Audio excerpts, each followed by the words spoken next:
So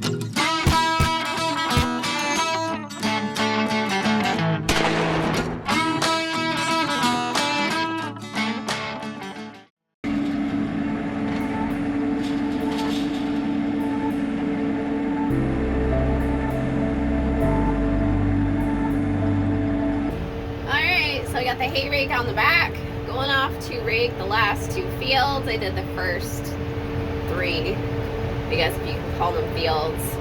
Yeah, so we'll see how baling goes. I don't usually ted the hay, but it's very time consuming. I almost would have rather just raked it yesterday and called it a day. I think it probably would have been fine, but I don't know. So I'm not sure how many bales I'm gonna get out of this. I really don't. Last year we got about 1,000 first cut and 500 second cuts. I think it's about that.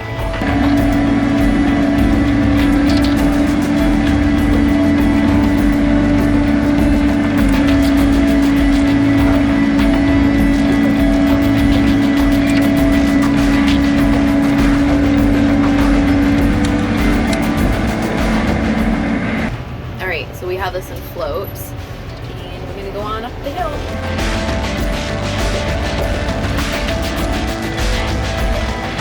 Going up the hill is always awkward, but honestly I'd rather bale uphill than downhill.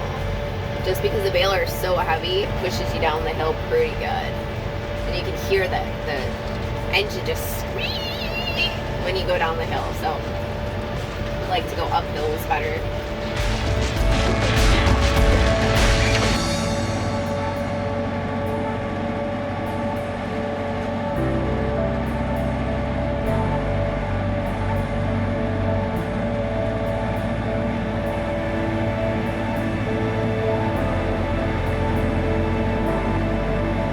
Alright, so I'm kind of glad that I'm getting this done now because it's going to get up to 80 this week, into the 90s even. So today is Tuesday. I'm going to bale today and probably tomorrow, unless this goes super fast for some reason. I don't know.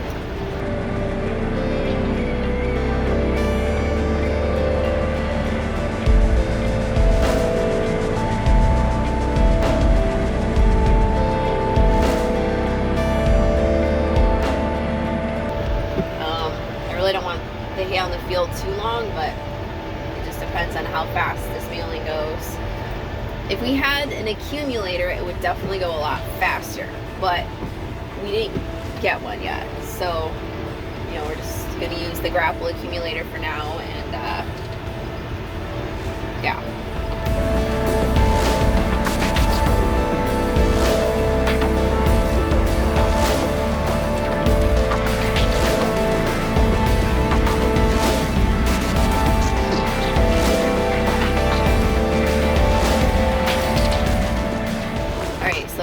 This area is much thinner. Some of this field is actually really thick, and I think that's the area that I put down the horse manure. Most of this field got cow manure, but the very front of this field actually got horse. You can see this is just thin. And this area of the field has always been super thin. It's just a lot sandier soil in that area, which is why I've been trying to put the manure down instead of just chemical fertilizer. But you can see the grass just looks really dry, really sad. I mean, it looks greener on camera than it does in my view right now.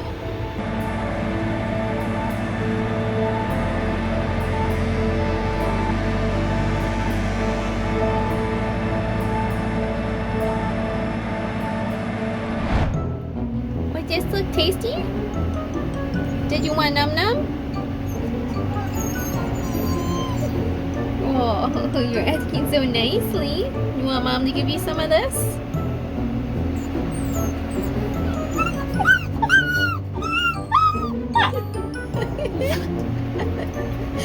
Alright, I guess I can.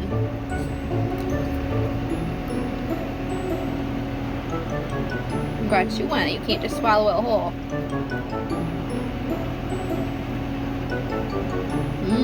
You love venison, don't you?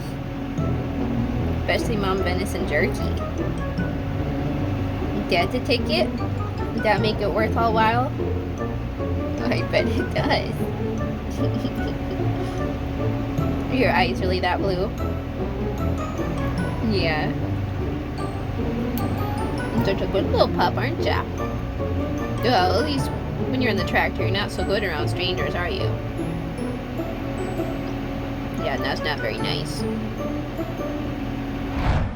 Normally with raking, I'm pretty precise about which rows I try to grab with the hay rake.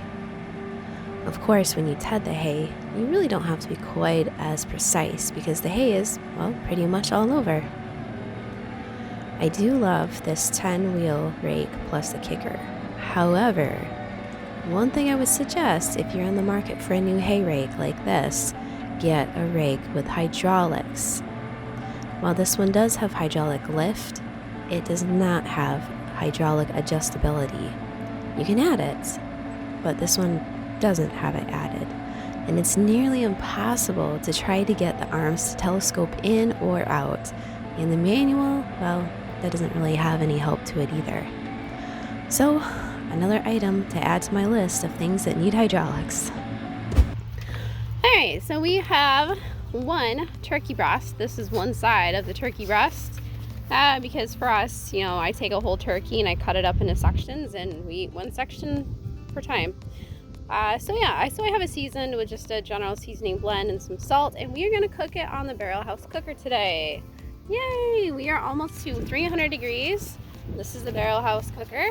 I've had this for several years now, and I really enjoy it. It's just out here in Michigan, you have to be careful with humid weather. Charcoal does not like humid weather. So let's go ahead and pull this off. Alright, so I'm gonna not so gracefully dump this on there because I can't do this one-handed. So there's our charcoal. It's already set up. Hopefully I don't. There we go. Alright, so I'm just gonna reposition this a little bit so it's right in the center. So this guy, I'm actually gonna slow smoke him. The temperature on this is adjustable at the bottom and with the lid. Basically, the more air you have coming in, the hotter the fires or the coals are gonna be. It's kind of opposite of what you would think. And the tighter you have it closed up, the cooler it's going to be because there's not as much air getting oxygen into the charcoal. So it shows 200. It's going to come back up to temperature. And I'm not in a hurry to cook this because it's pretty early. And I'm just going to, this is how you gauge where it's at. And 3 holes is pretty good. I have a tendency to step on this, which bends it. But yeah, so if we cook this even at 250, 275 to 300, that should be pretty good. If you're doing burgers, you probably want 400. So yeah, so we're just gonna let that smoke away. You can see the smoke already building. And that's gonna be tasty. Alrighty, here it is. Alright, so this has actually been cooking, I don't even know how long. We had a delivery getting dropped off, and I lost track of time, so it's been on here. It looks like it's done, so it's a delivery guy leaving. So here we have it. I actually just flipped it over. So this is kind of nice. It's got a little hook right there so you can hook your lid, because knowing me, I'd set it down on the ground. But this is what we have right here. It looks amazing. It smells delicious. And let me tell you, smoked turkey, there is nothing like it. I mean, you can't even grill a turkey to taste this good. Barrel house cooker is also great if you have like older chickens or roosters and you want to slow cook them. It does fantastic work with tough meats. Just put it in there, and or you can brine it and throw it in there. Works great. All right, let me pull this guy off. Oh man. Look at that puppy. And like I said, I didn't put anything special on the top. That's just all smoke color. But this is what it comes out when you're smoking it. It's just delicious. And maybe slightly overcooked, but you know, if you smoke it, it's not going to be as bad as if you just grill it, or even worse, oven bake it. So this is how I roll year round, grill everything. Because it tastes better. So I came out here to my cabin today to, you know, just get a visual on things, and I hear this meow. I'm like, is there like baby over here? What is that? I open the door.